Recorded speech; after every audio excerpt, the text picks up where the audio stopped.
How to upload SD quality video status on WhatsApp. Let's get started. Make sure you are using the latest version of WhatsApp. Now launch it. You'll land to the updates page. Now head over to the page chats. Now at the top right corner you're gonna find the plus icon, click on it. Now go ahead and click on a username. Once you're in this chat box, you can click on this plus icon. Then click on the option of camera.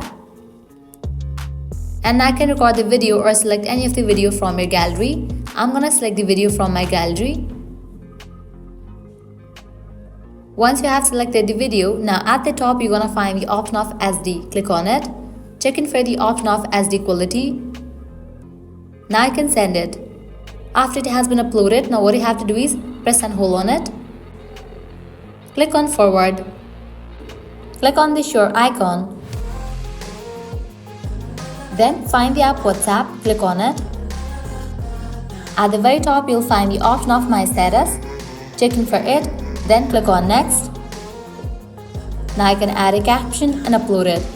So this is how you can easily upload SD quality video status on WhatsApp.